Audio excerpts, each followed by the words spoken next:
तो जहां एक और भारतीय जनता पार्टी इस लोकसभा चुनाव में 400 पार का दावा कर रही है और प्रत्येक लोकसभा सीट उत्तराखंड की जितनी भी प्रदेश पांचों लोकसभा सीटें हैं वहां पर एक एक सीट पर 5-5 लाख के वोटों की जीत का अंतर भी ये लक्ष्य भी निर्धारित किया गया है। और इसके साथ ही लगातार बैठकें चल रही हैं। अनुसूचित जाति जनप्रतिनिधि सम्मेलन हुआ, इसके साथ ही ओबीसी मोर्चे की बैठकें हो रही हैं, संयुक्त मोर्चा प्रदेश पदाधिकारियों की बैठक हुई, योजना बैठक हुई लोकसभा की।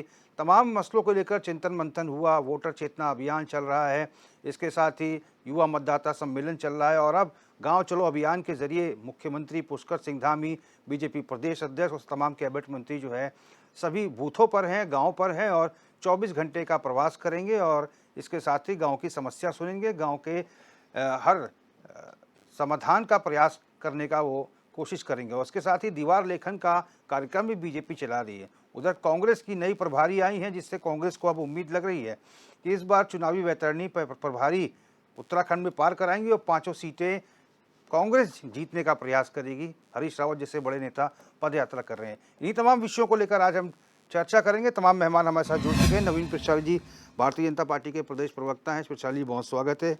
आशीष नौटियाल जी कांग्रेस के प्रवक्ता हैं, वर्चुअली हमारे साथ जुड़ चुके हैं। नौटियाल साहब बहुत स्वागत है। सुभाष झा जी वरिष्ठ पत्रकार हमारे साथ जुड़े हैं, सुभाष झा जी बहुत स्वागत है। नेहा उनियाल जी यूकेडी प्रवक्ता हैं, आपका भी बहुत बहुत स्वागत है नेहा जी। सबसे पहले प्रसाद जी मैं आपके पास आऊँगा, क्या कुछ लग रहा है इस बार चुनावी दृष्टिकोण से अगर हम बात करें, अब तो आने वाले समय में सब चुनावी माहौल ही रहने वाला है। कांग्रेस की नई प्रदेश प्रभारी आई हैं, चिंतन मंथन हो रहा है कि जिताऊ और टिकाऊ उम्मीदवार को इस बार मैदान में उतारेंगे ताकि इस बार पांचों सीटों में से कुछ सेंधमारी की जा सके। जी रोहित जी, देखिए भारतीय जनता पार्टी का तो बिल्कुल पूरा ही सफ़र चल रहा है, तैयारी चल रही है। और जो हमारा लास्ट जो सीमा है, जहाँ तक बद्रीनाथ और माणा तक आज हमारे प्रदेश अध्यक्ष पहुंचे हुए हैं। और इधर अगर दूसरे कुमाऊं मंडल की बात करें तो मुख्यमंत्री जी पहुंचे हुए हैं, उनके साथ लाखों कार्यकर्ता अपने अपने गांव में प्रवास कर रहे हैं और जनता को पिछले 10 साल के कामों का हिसाब किताब दे रहे हैं, जनता को बता रहे हैं और जनता से फीडबैक ले रहे हैं। और दूसरी तरफ आपने सवाल पूछा कि कांग्रेस के प्रभारी भी यहाँ पर आए हैं और पाँचों सीटों को जीतने का प्रयास कर रहे हैं। अभी तक प्रयास ये हुआ कि दिल्ली से देहरादून तक पहुँचे हैं, बहुत समय हो गया है आते आते। और कुछ दिन पहले आपने देखा खड़गे जी दिल्ली के रामलीला मैदान से गरजे थे और कह रहे थे कि हमें कार्यकर्ता चाहिए और किस प्रकार के कार्यकर्ता चाहिए। फिर उसके बाद राहुल गांधी जी कहीं बिस्किट खिलाते हुए भी दिख रहे थे। तो कांग्रेस और भारतीय जनता पार्टी के चुनाव में कोई तुलना नहीं है। जहां भारतीय जनता पार्टी चुनाव के लिए पूरी तरह से कमर कस चुकी है, जनता के बीच में है, वहीं कांग्रेस अपना रास्ता बनाने की कोशिश कर रही है, लेकिन कांग्रेस को रास्ता नहीं मिल रहा है। आशीष नौटियाल जी भी हमारे साथ जुड़े हुए हैं। नौटियाल जी, इस बार पांचों लोकसभा सीटों पर बीजेपी ने जीत का तो दावा किया ही है, उसके साथ ही प्रत्येक लोकसभा सीट पर जीत का मार्जिन 5 लाख के वोट का अंतर रखा है। हाँ जी, आपकी आवाज नहीं आ रही साहब। मेरा सवाल ये है नौटियाल साहब कि भारतीय जनता पार्टी को इतना ज़्यादा उत्साहित है और इतना ज़्यादा आत्मविश्वास है कि पांचों सीटें जीतने का दावा तो कर रही है, लेकिन ये भी कह रही है कि पांचों सीटें प्रत्येक सीट जो है 5 लाख वोटों के अंतर से जीतेगी। देखिए, ये जग जाहिर है कि ये बेईमान लोग हैं। साम दाम दंड भेद हर काम को इन्हें करना आता है। आप देखें किस तरह से चुनाव जीतने के लिए चंडीगढ़ के अंदर इन्होंने लोकतंत्र की हत्या करी है। इस तरीके की अगर हत्या करके जीतना चाहते हैं और जीत रहे हैं तो ये तो इनको ही मुबारक। और इतने बेईमानी करके आप जाएंगे कहाँ? आप देखिए किस तरीके से आपने चंडीगढ़ चुनाव लड़ा, कैसे आप ईवीएम में सेटिंग करने का काम करते हैं। और आज आपने देखे हमारे उत्तराखंड जैसे राज्य, शांत राज्य को लड़वाने का, दंगे कराने का काम इन लोगों ने किया, तो बड़ा शर्मनाक है। राजनीति मुझे नहीं लगता कि इतनी जरूरी है कि आप जनता को मरवा दें। और ये उत्तराखंड के अंदर से ऐसे मैसेज देना चाहते हैं, चाहे यूसीसी कानून को लेके बात कर लें हम, और चाहे हम इसको लेके बात कर लें जो अभी हल्द्वानी का दंगा हुआ। ये दंगा सिर्फ हल्द्वानी और उत्तराखंड का नहीं है, ये दंगा देश का दंगा है। और इस तरह की अगर राजनीति करके आप जीतना चाहते हैं तो ये बहुत तुच्छ राजनीति है। और मुझे नहीं लगता इस तरह की राजनीति से कोई अच्छा होने वाला है और समाज का हित होने वाला है। आप देखिए किस तरह से 200-300 पुलिसकर्मियों को 6000 लोगों के आगे इन्होंने रखने का काम किया, अत्यंत दुखद है। और इस तरह की घटनाओं से मैं इनसे निवेदन करूंगा कि राजनीति और चुनाव जीतने के लिए इस तरह की हरकतें ना करें जो देश के लिए घातक हो। सुभाष झा जी, क्या कुछ आपका एनालिसिस कहता है, इस बार कुछ संभावना लग रही कांग्रेस के लिए कि कुछ कांग्रेस को मिल जाएगा चुनाव में? देखिए, पांचों का पांचों सीट भाजपा के पास है, इसलिए हिस्सेदारी तो कांग्रेस को करनी है। भाजपा के खिलाफ मुद्दे भी बहुत सारे हैं, अनगिनत मुद्दे हैं, लेकिन कांग्रेस की दिक्कत ये है कि कांग्रेस गुटबाजी से, आपस हम बड़े की जो होर लगी हुई है, उससे नेता जो आते हैं उनकी हाँ जी से, बड़े बड़े पोस्टर और बड़े बड़े बैनर से निकले बाहर, तब एक बात। दूसरी बात, भाजपा से सवाल बनता है जो कांग्रेस तो आज तक करती नहीं। इन लोगों का सांकेतिक विरोध होता है, सिंबॉलिक विरोध होता है, गांव में जाएं, गांव में लोगों से संपर्क करें। हरीश रावत जी बहुत देर आए, दुरुस्त आए, लेकिन मैं कहूँगा कि वो उनकी गांव की यात्रा जो है हुजूर आते आते बहुत देर कर दी। अब चुनाव सर पे है। लोगों से सवाल, सबसे बड़ा सवाल था कि भाजपा के सांसद जो है कहीं दिखाई नहीं दे रहे हैं। अभी आप देखिए हर जगह गांव में कार्यक्रम हो रहे हैं, सारे सांसद नदारत हैं। सांसद इसलिए नदारत हैं कि लोगों का ये कहना है कि हो सकता है कि कहीं जनता इनकी विदाई न करने लगे। तो ये गुस्सा है लोगों में, लेकिन दिक्कत यह है कि कांग्रेस उसको भुना सके, कांग्रेस इतनी क्षमतावान नहीं है, ये समस्या है। दूसरी बात, जो ये भाजपा पिरसाली जी ये कहने की स्थिति में नहीं है, भाजपा क्या, भाजपा का कोई नेता ये कहने की स्थिति में नहीं है कि सांसदों ने जो गांव गोद लिए थे उस गांव का क्या हुआ, वो गांव के लोग कैसे हैं, उस गांव की हाल कैसी है, ये बताने की स्थिति में ये लोग नहीं हैं।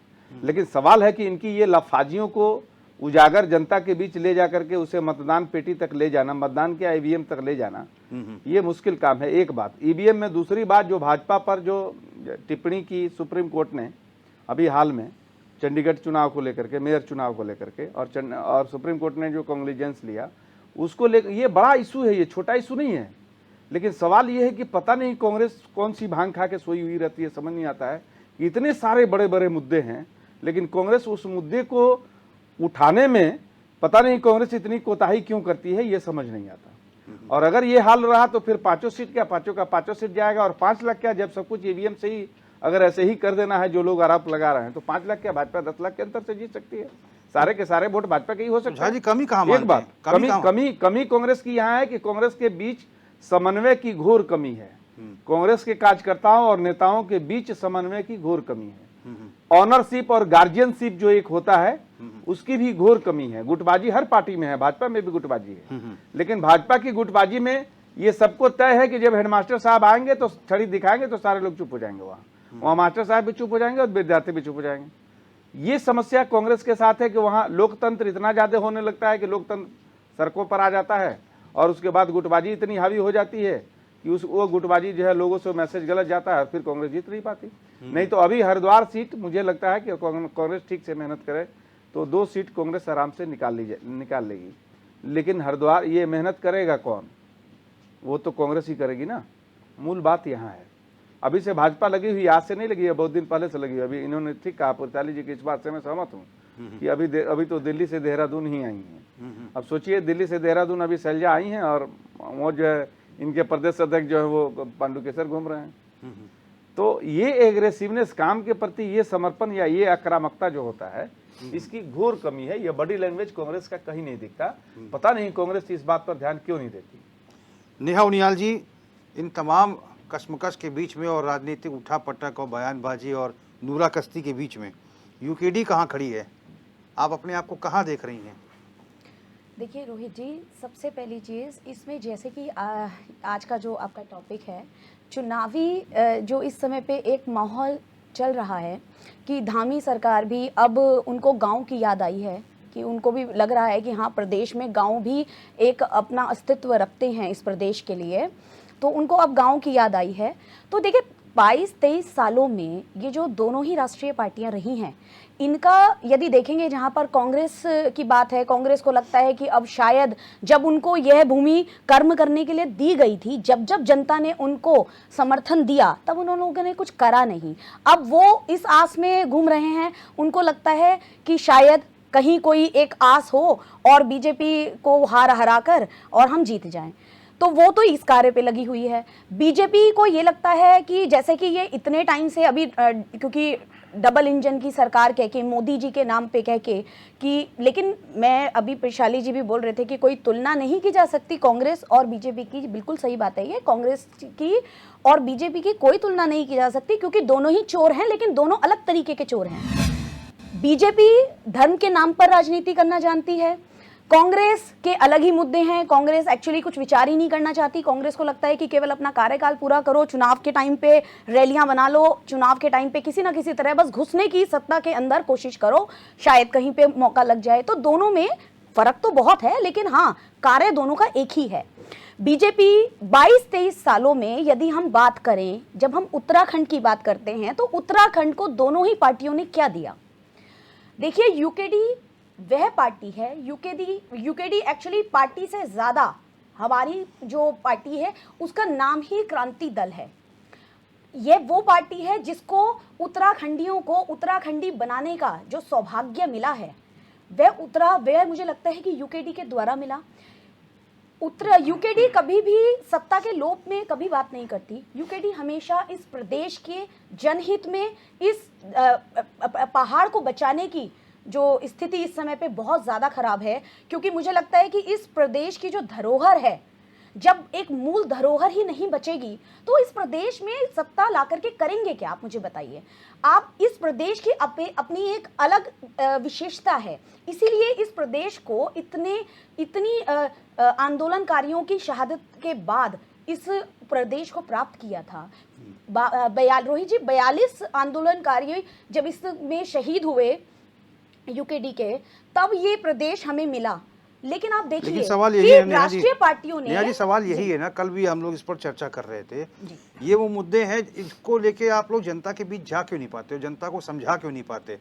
देखिए रोहित जी, इस क्या होता है कि जैसे जब एक ब्रांड चलता है, जैसे कि बीजेपी और कांग्रेस शुरू से एक नेशनल पार्टी रही है, तो बीजेपी उसके बाद आई है। अब यूकेडी क्योंकि क्या है कि देखिए प्रदेश पार्टी है ना, प्रदेश की बात करती है। लेकिन क्या होता है कि जनता को भ्रमित करने का कार्य बहुत इजी होता है। कि क्या होता है कि जब एक ब्रांड की हम बात करते हैं तो सीधी सी बात है, हम आज अगर एक दुकान पे जाते हैं तो लोकल सामान खरीदते हुए डरते हैं। एक छोटा सा उदाहरण देके मैं आपको ये समझाना चाह रही हूँ कि देखिए, यूकेडी की बात जहां तक है, बिल्कुल हम आज की डेट में शुरू से ही यूकेडी हमेशा इस जनता के लिए, इस प्रदेश के लिए हित के कार्यों की बात करती आई है, लड़ती आई है। हर समय पर यूकेडी हमेशा खड़ी रही है। लेकिन क्या होता है, क्योंकि उत्तराखंडी, मैं अपने पहले कई बार डिबेट्स में ये बता चुकी हूँ, जब टॉपिक्स आते हैं तो मैं ये बता चुकी हूँ कि देखिए, जो पहाड़ का व्यक्ति है वो बहुत सीधा व्यक्ति है। पहाड़ के व्यक्ति के अंदर छल फरेब नहीं है। पहाड़ के व्यक्ति केवल अपने खेती बाड़ी, अपनी सुविधा के चीज़ों को बटोरते ही रह जाता है, पूरा दिन उनका ऐसे ही निकल जाता है। ऐसे में उनको भ्रमित करना बहुत आसान कार्य है। लेकिन यूकेडी ना ही भ्रमित करने का कार्य करती है, यूकेडी उनके हितों की बात करती है। और जहां तक ये 22-23 साल उन्होंने, जनता ने इन दोनों ही राष्ट्रीय पार्टियों को बहुत समय दिया। और बीजेपी को यही लगता है कि जैसे कि वो आज तक, पिछले बार भी इन्होंने डबल इंजन की सरकार कह करके वोट बटोरे थे, अब डबल इंजन की सरकार भी जनता देख चुकी है कि इन्होंने अपने कार्यकाल में क्या क्या कार्य किए। हाँ, उनमें से कुछ अच्छे भी हैं, हम उनकी तारीफ भी करते हैं, उनकी सराहना भी करते हैं। लेकिन देखिए प्रशाली जी, ये मैं रोहित जी आपके चैनल के माध्यम से कहना भी चाहूंगी बीजेपी को कि देखिए, केवल इससे इस प्रदेश की उन्नति नहीं होगी। जब तक आप इस प्रदेश की मूल जरूरतों पे बात नहीं करेंगे, जब तक आप मूल मुद्दों पर बात नहीं करेंगे, तब तक इस प्रदेश का कुछ नहीं होने वाला है। और एक चीज मैं जनता से अनुरोध करना चाहूंगी कि देखिए, आपके पास जब भी आज, क्योंकि ये चुनावी मोड में है, चुनावी मोड में हर गेट को जाकर के ये खड़काएंगे, तो आप इनसे जरूर पूछिए, जो भी पार्टी आपके गेट पर आती है, आप उनसे जरूर पूछें कि आपने उत्तराखंडियों को क्या दिया, क्या आपने इस प्रदेश को क्या दिया, क्या यहाँ पे हमारे मूल जरूरतों पे जब बात होती है। आज महंगाई की बात देखिए, आप इस प्रदेश में महंगाई, जहाँ की खेती बाड़ी, आप देखिए पहाड़ों में खेती बाड़ी बहुत अच्छे से की जाती है, लेकिन जब जगह ही नहीं बचेगी, यहाँ की धामी सरकार ग्लोबल समिट करने में लगी हुई है। और ग्लोबल समिट करने के लिए सारी आप देखिए भू कानून नहीं ला रहे हैं। भू कानून मूल निवास को लेकर तो कमेटी अभी अध्ययन कर ही रही है। सर, अभी कमेटी क्यों अध्ययन कर रही है? आप ये देखिए ना, इतने कार्यकाल से क्या कर रहे हैं, धरने प्रदर्शन कब से चल रहे हैं। राज्य आंदोलनकारियों को क्षैतिज आरक्षण भी सदन से पारित हो गया। सर, पारित हो गया है, लेकिन लागू कब होगा आप मुझे बताइए ना। ये केवल एक चुनावी, आप मुझे बताइए, ये केवल और केवल जो इस समय पर कार्य हो रहा है ना, ये आप देखिए, जब यूसीसी इन्होंने लागू किया तो इसको भी लागू कीजिए ना। क्यों नहीं कर रहे हैं आप मुझे बताइए, क्या समस्या है इसमें? क्या प्रदेशवासी अपना अधिकार नहीं मांग सकते? आप मुझे बताइए। वो अपना अधिकार मांग रहे हैं, कोई भीख थोड़ी मांग रहे हैं आपसे। फिर आप चलिए। मुझे जी दे दिए जवाब आप। रोहित जी, मैं काफ़ी देर से नेहा जी को सुन रहा था और ठीक है, यूकेडी के लिए एक फ्री टू एयर जिसको कहते हैं, मतलब प्रचार का अच्छा माध्यम है, क्योंकि डिबेट हो रही है। अगर वैसे चैनल पे ऐड देंगे तो बहुत सारा पैसा लगता है। यहाँ जो टाइम मिलता है इसमें बड़ा अच्छा प्रचार किसी भी पार्टी का हो सकता है। सर वो तो आप भी कर सकते हैं। जी, मैं वही बोल रहा हूँ। तो हम भी अपनी बातों का प्रचार करने के लिए यहाँ पर आए हैं। मैं ये कहने की कोशिश कर रहा हूँ कि उत्तराखंड बनाने से लेकर उत्तराखंड को चलाने तक भारतीय जनता पार्टी का ही योगदान रहा है। अगर हमारी सरकार केंद्र में नहीं होती तो शायद उत्तराखंड नहीं बनता। अगर मोदी जी का विशेष लगाव उत्तराखंड की तरफ नहीं होता तो हम इतनी तरक्की नहीं कर पाती। इस चीज़ को नकारा नहीं जा सकता। आज जो भारतीय जनता पार्टी की सरकार, माननीय प्रधानमंत्री जी ने और माननीय मुख्यमंत्री जी ने जो काम उत्तराखंड के लिए किया, पिछली सरकारों ने किसी ने भी नहीं किया, इसको मैं दावे के साथ कह सकता हूँ। आज जितना इंफ्रास्ट्रक्चर डेवलप यहाँ हो रहा है, पिछले बार कभी भी ऐसा नहीं हुआ। हाँ, जब उत्तराखंड बना था, माननीय तिवारी जी यहाँ पर मुख्यमंत्री थे, उस वक्त जो एक पैकेज यहाँ पर आया था उसके तहत कुछ कार्य हुए थे, लेकिन उतना कार्य नहीं हो पाया और वो पत्थर आज भी वैसे ही हैं और उनको ठीक करने का काम किया जा रहा है। मैं ये बात कर रहा हूँ कि जो बातें हो रही हैं कि कैसा हुआ, झा साहब ने भी अपना वक्तव्य रखा और बहुत कई बार मैंने देखा है कि वो कांग्रेस को सुझाव देने की कोशिश करते हैं, लेकिन कांग्रेस की समझ में नहीं आ पाते और पता नहीं फिर झा साहब भी बार बार उनको क्यों सुझाव देते हैं कि आप इतने मुद्दे हैं, ये मुद्दे वो मुद्दे हैं। लेकिन मुझे लगता है कि उन्होंने सोचा है कि भाई ठीक है, विपक्ष मजबूत होना चाहिए, कहीं ना कहीं विपक्ष होना चाहिए। विपक्ष है यहाँ पर, लेकिन मृत विपक्ष है। मृत विपक्ष की भूमिका में कांग्रेस आज यहाँ पर है। और लेकिन हमें ऐसे विपक्ष की आवश्यकता नहीं है, क्योंकि भारतीय जनता पार्टी की समझदार सरकार, भारतीय जनता पार्टी के युवा मुख्यमंत्री दिन रात कोशिश कर रहे हैं इस उत्तराखंड के विकास के लिए, और जनता उसको देख रही है। किसी भी प्रकार से हो, आप उसको देख सकते हैं। इसीलिए जनता का लगातार प्रेम भारतीय जनता पार्टी की तरफ बढ़ रहा है। जनता का जनाधार है। और अब जो मोदी जी का विजन है कि गांव का समग्र विकास का जो सपना लेकर मोदी जी चल रहे हैं, उस सपने को साकार करने के लिए हमारे सभी दिग्गज नेता अपना प्रवास गाँव में कर रहे हैं। भारतीय जनता पार्टी के लाखों कार्यकर्ता गाँव में हैं और गाँव से ही सत्ता का रास्ता भी बनता है। और सबसे बड़ी जो हमारी पंचायत है, सर्वोच्च पंचायत लोकसभा जिसको बोला जाता है, वहाँ का रास्ता भी निकलता है और गांव से ही सब कुछ होता है। तो भारत कृषि प्रधान देश है और ग्रामीण में हमारी संस्कृति बसती है। तो उस संस्कृति को समझने के लिए, उस संस्कृति के विकास के लिए, संस्कृति के संरक्षण के लिए गांव में जाना जरूरी है। और Bharatiya Janata party grass root level की पार्टी है। भारतीय जनता पार्टी कार्यकर्ता बेस्ड पार्टी है। इसलिए भारतीय जनता पार्टी आज विश्व की सबसे बड़ी पार्टी है। भारतीय जनता पार्टी में अनुशासन है जो आप दूसरी पार्टी में नहीं देख सकते। आज अगर कांग्रेस की बात करें तो कांग्रेस में एक दल के अंदर ही अनेकों दल हैं और उन्हीं दलों में गठबंधन नहीं हो रहा। गठबंधन तो इन्होंने बनाया था भारतीय जनता पार्टी से लड़ने के लिए, लेकिन गठबंधन बिखर गया। पंजाब से लेकर बंगाल तक पूरा खत्म हो गया और इनके नेता अनर्गल बयानबाजी करते हैं और लास्ट में ये परिणति होगी कि कार्यकर्ताओं की तुलना इन्होंने एक विशेष प्रजाति के जीवों से कर ली और उसी में हो गया। और फिर उसी का ऐड राहुल गांधी जी करते फिर रहे। तो इस तरह से देश की जनता सब समझदार है। प्रबुद्ध जनता है भारत की। आज के युग में जनता सब जानती है। उनको ये पता है कि देश किसके हाथ में सही तरक्की कर सकती है और जनता ने जिसको बागडोर दी है वो सही हाथों में दी है और जनता फिर से बागडोर देने के लिए तैयार है। भारतीय जनता पार्टी प्रचंड बहुमत से सत्ता में होगी। अब आप ब्रेक ले सकते हैं। फिलहाल क्वेश्चन आवर में वक्त हो चला है एक छोटे से ब्रेक का। ब्रेक के बाद भी तमाम मेहमानों के साथ चर्चा जारी रहेगी।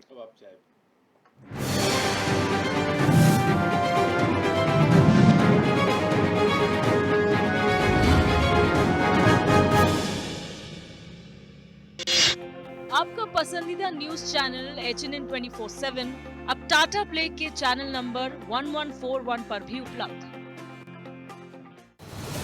प्रधानमंत्री श्री नरेंद्र मोदी के मार्गदर्शन और मुख्यमंत्री श्री पुष्कर सिंह धामी के अथक प्रयासों से देवभूमि उत्तराखंड में रेल कनेक्टिविटी के क्षेत्र में अभूतपूर्व कार्य हो रहा है, जिसके परिणाम स्वरूप प्रदेश में पर्यटन, उद्योग और अन्य व्यापारिक गतिविधियों में तीव्र गति से विकास होगा। प्रधानमंत्री श्री नरेंद्र मोदी ने देहरादून से दिल्ली तक चलने वाली वंदे भारत एक्सप्रेस का उद्घाटन किया। साथ ही उत्तराखंड के सभी रेल नेटवर्कों का विद्युतीकरण का कार्य 100% पूरा हो गया है। प्रदेश में रेल नेटवर्क को मजबूत करने के लिए लगभग 16,000 करोड़ की लागत वाली ऋषिकेश कर्णप्रयाग रेल परियोजना पर भी तेजी से काम चल रहा है। अमृत भारत रेलवे स्टेशन योजना से हर्रावाला रेलवे स्टेशन का 30 करोड़ रुपए, रुड़की रेलवे स्टेशन का 29 करोड़ रुपए और लाल कुआं रेलवे स्टेशन का 23 करोड़ रुपए से कायाकल्प किया जा रहा है। कुमाऊं के पहाड़ी इलाकों को जोड़ने वाली टनकपुर बागेश्वर रेल लाइन का निर्माण कार्य जल्द शुरू होगा। डोईवाला से से गंगोत्री यमुनोत्री रेल लाइन के सर्वे पर भी सहमति दी जा चुकी है। रेलवे ने बजट 2023-24 में उत्तराखंड को 5004 करोड़ रुपए की सौगात दी है। इसमें हरिद्वार और देहरादून रेलवे स्टेशनों को विश्व स्तरीय सुविधाओं से लैस करते हुए इनके प्लेटफॉर्म के ऊपर रूफटॉप का निर्माण किया जाएगा। मजबूत रेल नेटवर्क बन रहा है प्रगति और आधुनिकता का प्रमाण। डबल इंजन सरकार कर रही है सशक्त उत्तराखंड का निर्माण।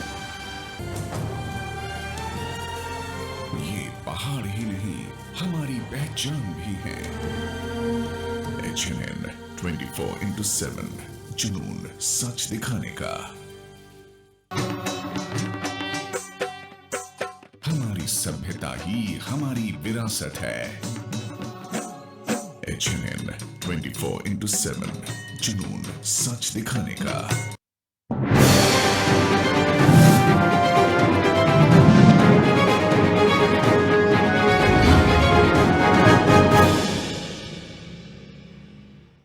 ब्रेक के बाद क्वेश्चन आवर में आपका स्वागत है और बात हो रही है चुनावी अखाड़े की और 2024 का चौसर और ऊंट किस करवट बैठेगा ये देखने वाली बात होगी। लेकिन फिलहाल जो है मैदान पे नेट प्रैक्टिस जारी है।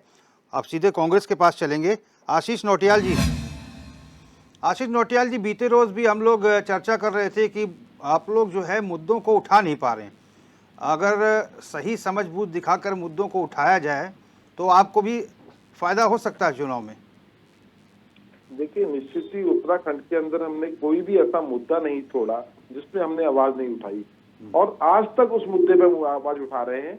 आज आप देखें, चाहे अंकिता भंडारी हत्याकांड हो, चाहे बेरोजगारों की आवाज हो, हर आवाज को उठाने का हम लोग काम करते हैं और निश्चित हम जनता के साथ हैं। बस समस्या इतनी है कि हम झूठ नहीं बोल सकते और भारतीय जनता पार्टी वाले झूठ की राजनीति करते हैं। अपने सारे मुद्दों को भूल गए भारतीय जनता पार्टी वाले कि इन्होंने किन मुद्दों पे सरकार बनाई थी, क्या बोला था, क्या नौटियाल जी कुछ नया बोलिए, कुछ नया। नया कहाँ से लाऊं बोलने के लिए आप लोग? हाँ, ये बात है ना, कुछ है नहीं, बोलते हैं, आपका कुछ है नहीं, कुछ है नहीं। बताओ ना कि आपने काले धन की बात की थी, कुछ है नहीं, क्यों ना बताएं हम आपको? कुछ है नहीं आपके पास बोलने के लिए। आपने कहा है काला धन, बताओ। अब ना आज आप जब 300 और 400 रुपए का सिलेंडर था तो माननीय मोदी जी बोलते थे जब जाओगे तो गैस सिलेंडर को हाथ जोड़ के जाना। क्या आज हाथ जोड़ के नहीं जाना? अरे कांग्रेस की गैस खत्म हो चुकी मुद्दे ही है बदल दिए। इन्होंने देश को डराने का काम कर रहे हैं, देश के लोगों को डराने, धमकाने और नफरत फैलाने का काम कर रहे हैं और कह रहे बात नहीं बताओ। आप कौन से नहीं बता रहे? आप जब जवाहरलाल नेहरू की बातें बताते हैं, इंदिरा गांधी की बातें बताते हैं, देश को आगे चलने की आपने बात बताई। श्वेत पत्र ला रहे हैं फर्जी लोग। जवाहरलाल नेहरू की बात नहीं बतानी, ठीक है, मैं बोलूंगा। बताओ आपने क्या किया 9 साल में? मैं आपका संदेश पहुंचाने की कोशिश करूंगा। आपने सारा गुमराह कर रखा हुआ देश को, लोगों को, जनता को डराने की बात करते हैं। आप बताएं किस तरह से हरकतें कर रहे हैं आप। और अभी मैं नवीन भाई की बातें सुन रहा था, कैसी बड़ी बड़ी लच्छेदार बातें कर रहे थे कि मोदी जी ना होते तो राज्य तरक्की ना करता। क्या कर दिया मोदी जी ने? गर्भगृह के अंदर जूते पहन के जाने का काम करते हैं आप लोग, बात करते हैं मोदी जी ने कर दिया। क्या है मोदी जी? भगवान है मोदी जी? आपके लिए हो सकता है भगवान हो, क्योंकि आप लोगों के विधायकों को बिना कुछ काम करे, हमारे प्रधानमंत्री हैं, आपके भी हैं, आप लोगों विधायक, आप लोगों के लिए भगवान हो सकते हैं। हमारे लिए झूठ के अलावा कुछ नहीं। हर बात में झूठ झूठ झूठ। कितना झूठ बोलोगे? सिर्फ झूठ की राजनीति करने का काम करते हैं भाजपा वाले। आज बोलते हैं महिला को सम्मान देने की बात कर रहे हैं, एक अंकिता हत्याकांड में वीआईपी का नाम आप पता नहीं कर पाए। विपक्ष को आप किस तरह डराने, धमकाने, चोरी करने का आप लोग काम करते हैं। बताएं किस तरह आपने लोकतंत्र। नौटियाल जी एक बात बताइए, आप खड़गे जी के कार्यकर्ता हैं या कांग्रेस के? सिर्फ बेशरम होकर खड़े हैं आप। क्या बता रहे हैं मुझे? खड़गे जी के कार्यकर्ता हैं या कांग्रेस के? किसके कार्यकर्ता? आपकी तरह नहीं है मोदी के चमचे, सबके सब पूरी भारतीय जनता पार्टी मोदी जी चमचागिरी कर रही है। हम मोदी जी के चमचे नहीं है, आप भारतीय जनता पार्टी के नहीं है, आप मोदी जी के चमचे हैं। हम किसी पार्टी व्यक्ति विशेष के चमचे नहीं होते, हम पार्टी के कार्यकर्ता हैं। ये चमचागिरी अपने भाजपा वालों को अच्छा, राहुल गांधी जी के, ठीक है, तो देखो मोदी जी की चमचागिरी में लगा। अभी थोड़ी देर पहले मैं माननीय मुख्यमंत्री जी की भाषण सुन रहा था, बस बात मोदी जी मोदी जी। अरे क्या है मोदी जी? भगवान है क्या? अरे प्रधानमंत्री है भाई। आप किस तरह बात कर रहे हैं? प्रधानमंत्री में क्या करेंगे? प्रधानमंत्री मतलब आपकी पूरी पार्टी अलग, भाजपा निकल बात नहीं करते। मोदी जी मोदी, अरे क्या है मोदी जी? हम इस तरह बात नहीं करते खड़गे जी। हम कांग्रेस पार्टी की बात करते हैं, सच्चाई की बात करते हैं। आपकी तरह झूठी राजनीति हम नहीं करते, क्योंकि आप लोग तो बोलेंगे मोदी जी, आप तो मोदी जी के नाम से चल रहे हैं। जब तक मोदी जी हैं उस पर आप चल रहे, तब तक चलेंगे मोदी जी। तो इस तरह की झूठ की, फर्जी की राजनीति बंद करो। सच बोलना। मैं यही तो पूछ रहा था नौटियाल जी से कि आप खड़गे जी के कार्यकर्ता हैं, राहुल गांधी जी के कार्यकर्ता हैं। हम कांग्रेस के कार्यकर्ता हैं, हम आपकी तरह बता तो दिया, हम मोदी जी की तरह नहीं है। क्या आप मोदी जी के चमचे हैं? पूरे पूरे भारतवर्ष में जो आप घूम रहे हैं, सिर्फ आप तो ये तो बता दीजिए, राहुल गांधी जी बिस्किट क्यों खिला रहे थे? सिर्फ मोदी जी की चमचागिरी करते हैं। हम किसी व्यक्ति विशेष के नहीं, हम कांग्रेस पार्टी के हैं। कांग्रेस पार्टी एक विचार है, आपकी तरह नहीं है फर्जीवाड़ा पार्टी के अंदर। जिस तरह आप लोग इसको डरा, वैसे क्या विचार है कांग्रेस पार्टी में ले आए तो ईमानदार, दूसरी पार्टी में है तो बेईमान, तोड़ने फोड़ने की राजनीति। नौटियाल जी, लोकसभा चुनाव में बात करते तो शायद ठीक होता। अब आप कांग्रेस का विचार करें, वही बता दीजिए हमें। कांग्रेस का विचार क्या है?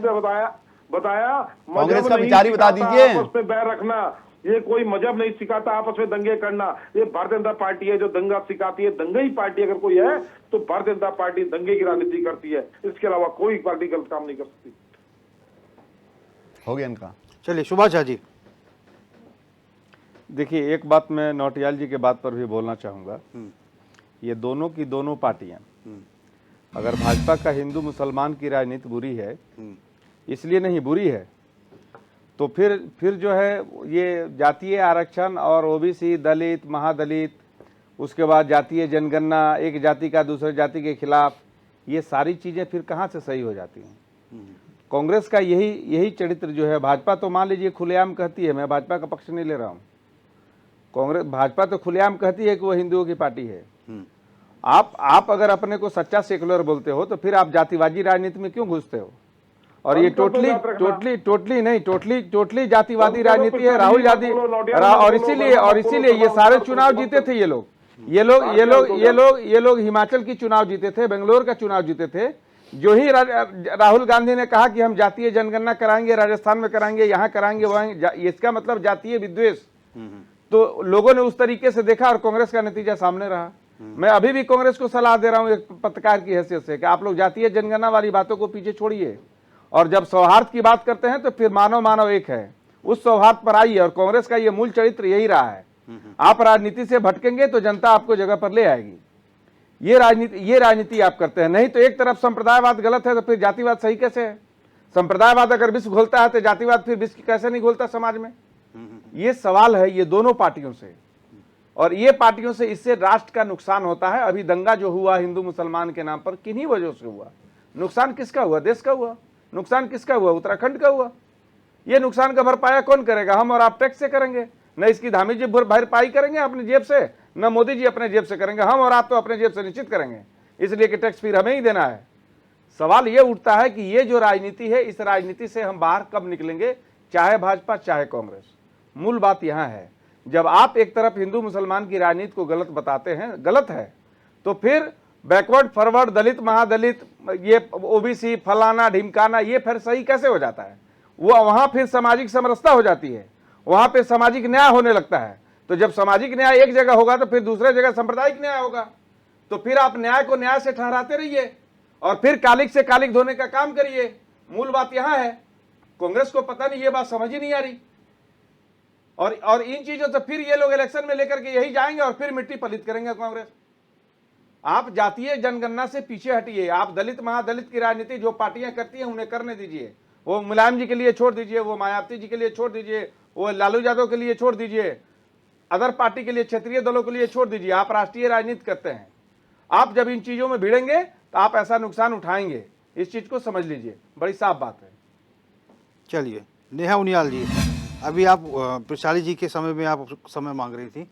जी जी जी, देखिए रोहित जी, मैं आपके चैनल के माध्यम से वैशाली जी को सबसे पहली चीज़ तो बिल्कुल मेरे लिए तो ये भी बड़े ही हैं एज के नाते, लेकिन मैं उनको थोड़ा सा चेताना चाहूँगी कि देखिए ये कोई हास्य शो नहीं है। पहली चीज़, आप इस समय पर चैनल पर बैठे हैं और आपको बहुत सी जनता आपको देख रही है, समझ रही है, और मुझे लगता है कि कोई निष्कर्ष किसी चीज़ पर निकले, हम इसी के लिए यहाँ पे बैठे हैं, ना कि किसी हास्य शो के लिए। तो देखिए, सबसे पहली चीज़, आपको बीजेपी की सबसे बड़ी समस्या यही है कि उनको आज की डेट में ये लगता है कि हम जो हैं वो बिल्कुल चुनावी मोड में हैं और हमारे आगे कोई है ही नहीं। ठीक है, देखिए सर, कॉन्फिडेंस में और ओवर कॉन्फिडेंस में केवल एक ही कदम का फ़र्क होता है। तो साफ जाहिर है आपके इस हास्य वाले व्यवहार से ये दिखता है, जनता को भी दिख रहा होगा कि देखिए आप इतने ओवर कॉन्फिडेंट हो चुके हैं कि आप लोगों को लगता है कि आप लोगों के गेट पर आज की डेट में जाएंगे और आपसे जनता कुछ पूछेगी नहीं। देखिए आप गेट पर जाइए और मैं आपके चैनल्स के माध्यम से, और ये कोई प्रचार नहीं कर रही हूं मैं सर, आपको यदि लग रहा है, देखिए आपको कर्मभूमि मिली है, आपको कार्य करने के लिए जनता ने कुर्सियों पे बैठाया है, ना कि कुर्सियों पे हाथ रख के आप लोगों के मजबूरियों की, समस्याओं के रोते बिलखते चेहरों को देख करके हंसें, ये इसके लिए नहीं बिठाया है सर। आपको ये चीज समझनी होगी, प्रचार की बात नहीं हो रही है यहाँ पे हम जनता को अपनी बात रखने के लिए बैठे हैं, जनता को ये जताने के लिए बैठे हैं कि आप क्या कर रहे हैं, ये भी हम जताएंगे। दूसरी बात, जनता से कोई जबरदस्ती नहीं कर सकता, ये सभी जानते हैं, ठीक है, लेकिन जनता ने आपको समर्थन दिया है, ये तो हम खुद कह रहे हैं, इसीलिए आज हम यहाँ विपक्ष पे बैठे हैं और आप सत्ता में हैं। लेकिन जनता की इस जो जनता ने आपको कुर्सियों पे बैठाया है, आपने सर किया क्या, आप ये तो बताइए। आप जनता के गेट पर जाएंगे वोट लेकर, गांव-गांव धामी जी चढ़ रहे हैं, धामी जी को गांव-गांव चढ़ने की आवश्यकता नहीं है सर। उनके बेटी बच्चे, इतने भाई बहन, उनके यही बेरोजगार संगठन में एकता विहार में आप जरा जाकर के देखिए, वो इतने दिनों से वहां पर बैठे हैं धरने पर, बेरोजगारी का मुद्दा लेकर के, आप उन्हें नौकरी नहीं दे पा रहे।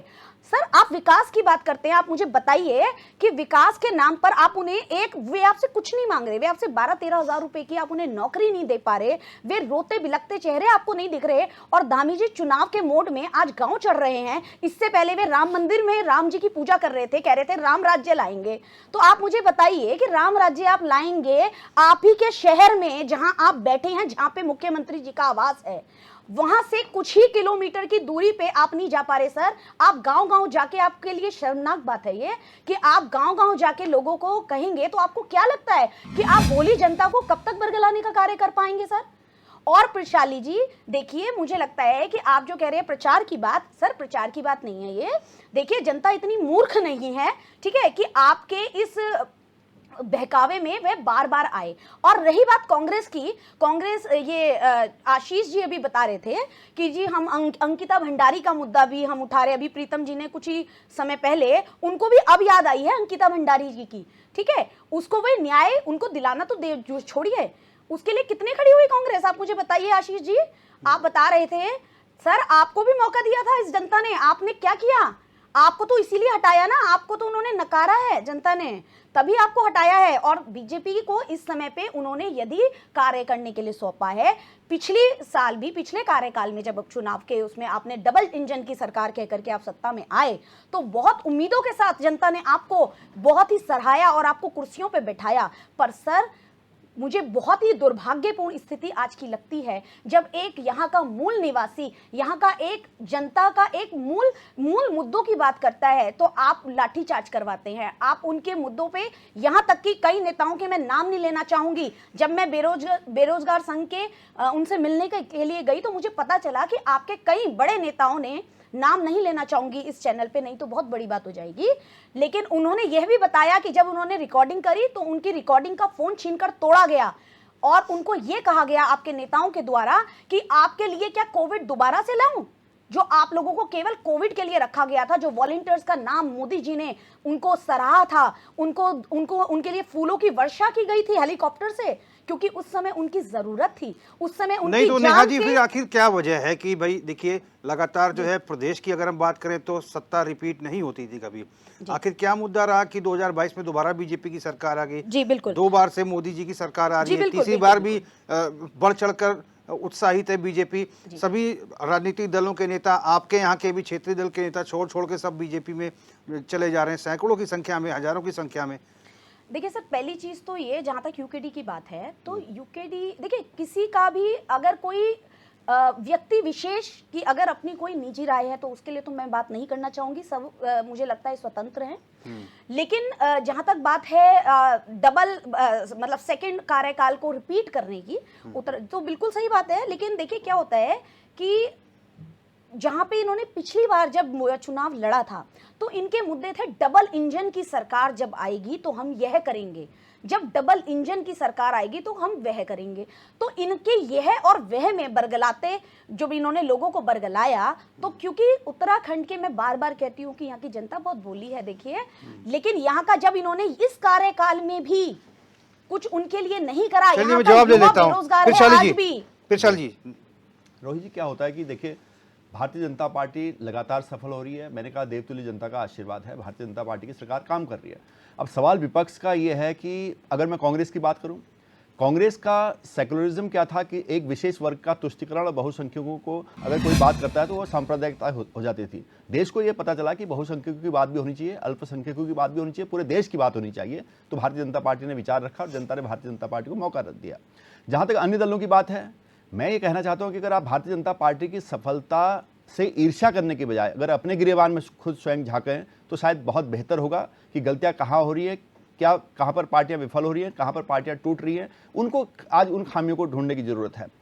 यहाँ पर मोदी जी को कोसने से कुछ नहीं होगा, यहाँ भारतीय जनता पार्टी को कोसने से कुछ नहीं होगा, सरकारों को कोसने से कुछ नहीं होगा। मोदी जी को, प्रधानमंत्री जी को नहीं कोस रहे हैं, बिल्कुल भी नहीं। मैं बोल रहा हूँ ना, मैं हम जो तो बता रहा उनका हूँ, सम्मान करते हैं और हम तो कहते हैं कि उन्होंने जितना गुजरात के लिए किया उसका 5% आपने कहा ना यह करेंगे वह करेंगे। देखिए, आप बोलेंगे हम सत्ता में आएंगे, ये करेंगे, हमने वो करेंगे, हमने यह भी किया, हमने वह भी किया। भारतीय जनता पार्टी ने सब कुछ किया और देश की जनता ने देखा, इसलिए रिपीट कर दी सरकार में। उत्तराखंड में रिकॉर्ड तोड़ दिया, आज तक कभी सरकार रिपीट नहीं होती थी और प्रचंड बहुमत इस बार भी मिलने जा रहा है। समस्या यह है कि विपक्ष को मोतियाबिंद है, दिखता नहीं है, विपक्ष को समझ में नहीं आता राजनीति कहाँ जा रही, जनता का मूड क्या है, जनता क्या चाहती है सरकार से। और हमारी जनप्रिय सरकार है, जनता की सरकार है, हम जनता के बीच उनका इलाज करवा लीजिए ना फिर। हाँ, मैं यही तो बोल रहा था, आप लोगों को इलाज करने, इलाज हो तो गया आप लोगों का, बेरोजगार संघ के लोग धरने पे बैठे हैं सर, इलाज हो तो गया आपका, नौकरी दीजिए, इलाज जनता करती, डॉक्टर जनता है। सुनिए जरा, मेरी बात तो समझिए आप फिर उसको करें। मैं बहुत लाइटली इसलिए बोल रहा हूँ कि मैं आपसे भिड़ना नहीं चाहता कि मतलब मैं भिड़ूं, मैं खाली जोर से बोलूं, उससे भिड़ने का कोई मतलब नहीं। मेरा कहने का मतलब यहाँ डॉक्टर भी, यहाँ जनता जनार्दन होती है, समाधान करना, जनता जनार्दन होती है। आप सुनिए जरा, मैं बता, जनता जनार्दन है, जनता डॉक्टर होती है, डॉक्टर ने इलाज कर दिया, आप लोगों का इलाज हुआ पड़ा है सर, मोतियाबिंदी नहीं और भी बीमारियां बढ़ेंगी। आपका इलाज हो चुका है, जनता इलाज करती है, जनता इलाज कर चुकी है। अब आप कह रहे हैं कि जनता ही इलाज कर देगी, तो सर जनता ही प्रदेश भी चला लेगी ना सर, तो फिर आप क्या कर रहे हैं? तो जनता तो है, जनता के प्रतिनिधि क्या है सर? यहाँ जो बैठे हो जनप्रतिनिधि होते हैं, जनता के प्रतिनिधि क्यों बैठे हैं? अगर जनता ने इलाज भी सत्ता कर में दिया, जनता सारे भारतीय काम जनता खुद पार्टी कर की लेगी, बैठी, सत्ता में प्रदेश के प्रतिनिधि बैठे हैं। आप हल्द्वानी में जाकर देखिए, आपने दूसरा कश्मीर बनवा दिया वहाँ, हमने नहीं बनाया, यही तो आपको समझ नहीं दे रहा, हमने तो कंट्रोल कर दिया। अगर आज भारतीय जनता पार्टी सरकार नहीं होती, ये कंट्रोल नहीं होता, आज देश में दंगे नहीं होते, आज कहीं पर भी दंगे 2 घंटे से ज्यादा नहीं टिक सकते। आज वो टाइम चला गया जब कश्मीर पत्थर चलते थे, आज कश्मीर बिल्कुल सही हो गया, त्रिपुरा हट गया, कश्मीर का विकास हो रहा है। आज हल्द्वानी में कोई घटना ऐसी नहीं, 24 घंटे चल सकते। सरकार ने त्वरित एक्शन लिया, गैंगस्टर एक्ट लगा के पीछे भेजा है, सलाखों के पीछे दोषियों को, और धरपकड़ अभी भी जारी है। आप जो राजनीतिक रोटियां सेकने की मुख्यमंत्री ने भी कहा है कि विपक्ष, आपने सुनिए, आप ही के एक नेता की बात कर दो, कांग्रेस, सुनिए जरा भटिया जी, आपके एक बड़े नेता, आप एक मिनट सुन लीजिए जरा, सुन लीजिए। देखो, खड़गे जी के कार्यकर्ता मत बनिए, फिर आपको गुस्सा आ जाएगा। खड़गे जी के कार्यकर्ता मत बनिए, इस बहस को सुनिए जरा। मैं कह रहा हूँ कि इस घटना से पहले मोतियाबिंद बताते हैं, आपसे कुछ पूछ ले तो आपको मोतियाबिंद दिखता है। कांग्रेस के एक मोतियाबिंद की बात थोड़ी है, ये तो यही तो राजनीति, आपने पूरे प्रदेश का क्या हाल कर दिया, कंक्रीट का आपने प्रदेश बना के छोड़ दिया है। मैं कह रहा हूँ कि कांग्रेस के, जहां साहब मैं आपको बताता हूँ, इस घटना से पहले कांग्रेस के एक बड़े नेता ने बहुत जबरदस्त बयान दिया है, जबरदस्त बयान दिया। अगर आप उस बयान की गहराई में जाएंगे तो आपको समझ में आएगा कि ये कहां से हुआ। देवभूमि बनाने के लिए हरीश रावत जी बयान देते हैं कि भारतीय जनता पार्टी इसको मणिपुर बनाने जाती है। इस घटना से पहले की बात है, आप इसका क्या मतलब निकालेंगे? क्या बयान दिया उन्होंने बताइए, कहां से बयान दिया? तो क्या मैं ये मानूं कि कांग्रेस का हाथ था इसमें? क्या मैं ये कहूं कांग्रेस का हाथ था इसमें? क्या मैं ये बोलूं कि कांग्रेस का हाथ था? अगर इस तरह की बयानबाजी करके ये दंगा होता है तो क्या कांग्रेस ने किया? क्या कांग्रेस ने किया है? कांग्रेस ने किया? यूपीडी का टर्न आएगा, आप भारतीय जनता पार्टी है, पहले आप बड़े विपक्ष से बात कोई मतलब नहीं है। मैं क्या ये मानूं कि हरीश रावत जी का हाथ है इसमें? सत्ता के लोग ही हैं। क्यों दिया उन्होंने बयान? आप किसी भी स्तर पर जी जवाब दीजिए। अगर हरीश रावत जी कहते हैं कि भारतीय जनता पार्टी इसको मणिपुर बनाना चाहती है, इस घटना से पहले तो क्या ये माना जाए कि हरीश रावत जी का हाथ था इसमें? क्या कांग्रेस का हाथ था? भारतीय जनता पार्टी पूरे देश को, पूरा देश जानता, पूरा प्रदेश जानता कांग्रेस की नीयत को, इसलिए आपका यह हाल हो गया। और यहाँ अगर विश्लेषक भी, यहाँ पत्रकार भी अगर आपको समझाने की बात करते हैं तो आपकी समझ में नहीं आता है। पार्टी उसका फायदा उठाती है।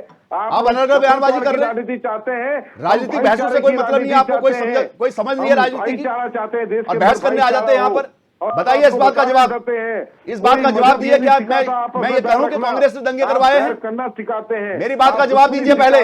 हरीश रावत जी के बयान पर स्पष्टीकरण दीजिए। अभी प्रवक्ता है आप कांग्रेस के, बोल तो दिया। भारतीय जनता पार्टी पूरे देश को मणिपुर बनाना चाहती है। जो आपकी हरकतें, उसके बाद ये दंगा होता है। और ये बसाए किसने? किसने बसाए ये लोग? ये लोग किसने बसाए? ये कांग्रेस के बसाकत है, ये कांग्रेस ने बसाए हैं लोग। पूरा प्रदेश जानता है, पूरा उत्तराखंड जानता है कि हल्द्वानी में किन लोगों को बसाया गया। बेशरम वाली बात करते हैं आप। कहां से लाए आप इन लोगों को? कहां से लाए? ये कांग्रेस ने किया, बिल्कुल प्रमाण के सहित हम दे सकते हैं आपको। आपने से मांगे, मैं प्रमाण दे दूंगा, लेकिन आप हरीश रावत जी के बयान का स्पष्टीकरण दीजिए पहले। की आग में मत डालो जनता को। आप कुछ भी नहीं बोल सकते भाई। भारतीय जनता पार्टी में होने का मतलब ये नहीं कि आप देश नहीं, बिल्कुल नहीं डालेंगे, बिल्कुल नहीं। आपकी जो नीति थी कि एक विशेष वर्ग की बात करना, यहाँ पर सेकुलरिज्म है और बहुसंख्यकों की बात करना सांप्रदायिकता है, ये आपकी परिभाषा थी, कांग्रेस की परिभाषा थी। राजनीति को क्या विचार है कांग्रेस का? राजनीति बड़ी चीज नहीं है। विचार है कांग्रेस का? आप ये मत सोचिए उसका राज जीवन में। भारतीय जनता पार्टी सबका साथ सबका विकास का नारा है भारतीय जनता पार्टी का। आप बताइए आपका क्या है? की सारी हदें पार कर दिया आपने। कुछ भी बोले जाओगे लोग, तानाशाह लोग हैं आप। अगर हम यहाँ आराम से आपको सुन रहे हैं, धर्मी लोग हैं, बहुत लाइटली ले रहे हैं। चलिए प्रशाली जी फाइनल कमेंट, प्रशाली जी, प्रशाली जी, हम बोलेंगे तो फिर आपके पास जवाब नहीं है। प्रशाली जी फाइनल कमेंट दे दीजिए, सबके पास आऊंगा, एक एक मिनट सबके पास। देखिए मेरा कहने का मतलब फिर भी वही है कि भारतीय जनता पार्टी की सफलता पर ईर्ष्या करने से किसी का भला नहीं होगा। आपको अपने गिरेबान में झांकना पड़ेगा, अपनी कमियों को सुधारना पड़ेगा, प्रदेश की जनता के साथ जाना पड़ेगा, जनता के साथ रहना पड़ेगा, तब जनता कहीं ना कहीं जनता जनार्दन है वो उनको देखती है। आज भारतीय जनता पार्टी वही काम कर रही है, जनता के आशीर्वाद से जनता के लिए काम कर रही, जनहित की सरकार है, इसलिए भारतीय जनता पार्टी का जनाधार बढ़ रहा है। और भारतीय जनता पार्टी की एक ही विचारधारा है, इस राष्ट्र का समग्र विकास, भारत को विकसित राष्ट्र बनाना, भारत का गौरव दोबारा वापस लाना, भारत को विश्व गुरु बनाना। नौटियाल जी फाइनल कमेंट। देखिए सफलता की बात कर रहे हैं आप। देखें उत्तराखंड का एक वीडियो वायरल हुआ था जिससे माननीय मुख्यमंत्री जी जबरदस्ती महिलाओं को लेके आए और उनको ताला लगा के बंद कर दिया कि मेरे भाषण सुनने जरूरी है। इस तरह की बात करते हैं, जनता कोई साथ नहीं है, जबरदस्ती तानाशाही रवैये से चुनाव जीते जा रहे हैं। उसका जीता जो आगता उदाहरण चंडीगढ़ है। आपने वहां पे जो हरकत करी, और मैं एक बात बताएं, इनके तो संगठन इतना मजबूत है, इनके पन्ना प्रमुख ये बता सकते हैं कि हस्बैंड ने वोट किसको दिया और वाइफ ने किसको दिया। इन्हें घर घर की बातें पता है, इतना मजबूत है। लेकिन ये जो है हल्द्वानी के अंदर बता नहीं पाए किस घर के अंदर पत्थर इकट्ठा है, कितनी मात्रा में इकट्ठा है, यहाँ दंगे होने वाले हैं। ये लोग इस चीज में फेल हो गए क्योंकि इनको सिर्फ राजनीति करनी है, चुनाव जीतना है और उसके अलावा कुछ नहीं। नफरत छोड़ो, प्यार की बात करो, देश को सही राह में ले जाने की बात करो। राजनीति करते रहना, राजनीति होती रहेगी, पर धर्म पे राजनीति मत करो। नेहा उनियाल जी। जी सर, देखिए मैं तो यही कहना चाहूंगी कि धामी सरकार को सबसे पहले गांव ना चढ़ें। अगर यदि उनको इतना भरोसा है कि उनको इतना समर्थन मिल रहा है तो गांव चढ़ने की जरूरत कहाँ है? अगर चढ़ना था तो पहले चढ़ना था ना सर। अभी अगर आप चाहते हैं, फिर भी अगर आप चाहते हैं कि उत्तराखंड के विकास की और आपकी दृष्टि अब पड़ गई है, तो सर सबसे पहले अपने ही आवास के पास कुछ ही दूर पर जो बेरोजगार बैठे हैं, पहले आप उनकी सुने, आप उनको जाकर के देखें कि वहां आपकी बहनें और भाई उनके बच्चों की बातों के मुद्दे, छोटे छोटे मुद्दे लेके कि उनके पालन पोषण नहीं हो पा रहे हैं, आप उनकी समस्या का समाधान आप नहीं कर पा रहे, आप अपने आवास के पास रह के उनकी समस्या का समाधान नहीं कर पा रहे सर, तो आप गांव चढ़ के क्या करेंगे? आप मुझे बताइए, गांव चढ़ के आज की डेट में केवल एक चुनावी मोड में रहना, और अभी प्रशाली जी कह रहे थे कि वो तो देखो जनता का समर्थन मिल ही रहा है, तो सर क्यों फिर ये कार्य कर रहे हैं? अगर जनता का आपको समर्थन मिल ही रहा है तो फिर क्यों गांव चढ़ रहे हैं? अब आपको चढ़ने की आवश्यकता नहीं है। और सर देखिए, दूसरों में आप ये जो आपकी जो धारणा बन गई है कि ईर्ष्या रखना, मैं कांग्रेस की बात नहीं करूंगी, ये दोनों ही राष्ट्रीय पार्टी, हम तो इन दोनों को एक ही चश्मे से देखते हैं क्योंकि दोनों ने ही इस प्रदेश को लूटा है और लूटने का ही कार्य किया है। इन्होंने कुछ भी अच्छा कार्य नहीं किया। हाँ, इन्होंने एक राम मंदिर की बात, अभी जहां तक कि इनका पूरा राम मंदिर,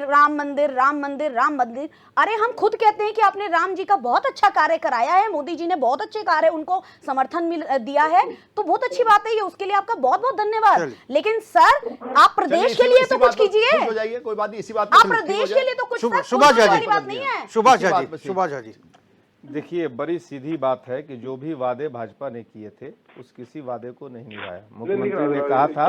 मुख्यमंत्री ने कहा था यूसीसी, वो एक वादा लाए, लेकिन जिस वादे के लिए कोई आंदोलन नहीं हुआ, कोई धरना प्रदर्शन नहीं हुआ, वो वादा पूरा हुआ, चूंकि भाजपा का उसमें अपना मतलब था। लेकिन बाकी जो यहाँ पलायन का मुद्दा था, यहाँ बेरोजगारी का मुद्दा था, यहाँ और भी उत्तराखंड के जो सारे मुद्दे थे वो सारे मुद्दे गौन हो गए। और निश्चित तौर से कांग्रेस इसमें कहीं न कहीं कांग्रेस भी अपनी भूमिका तय करे कि कांग्रेस ने कहीं न कहीं जिस स्तर पे, जिस ढंग से, जितनी आक्रामकता के साथ आंदोलन होना चाहिए था, कांग्रेस ने वो काम नहीं किया। जनता, अब समय है, जनता दोनों का हिसाब करेगी, लेकिन अभी भी समय है। कांग्रेस अगर ठीक से काम करे तो उत्तराखंड की 5 सीटों में 2 सीट उसके हाथ में चले जा सकते हैं। बिल्कुल, तमाम मेहमानों का हम शुक्रिया अदा करेंगे क्वेश्चन आवर में आने के लिए। नवीन पिरसाली जी, आशीष नौटियाल जी, सुभाष झा जी, नेहा उनियाल जी, आप लोगों का बहुत बहुत धन्यवाद चर्चा में शामिल होने के लिए।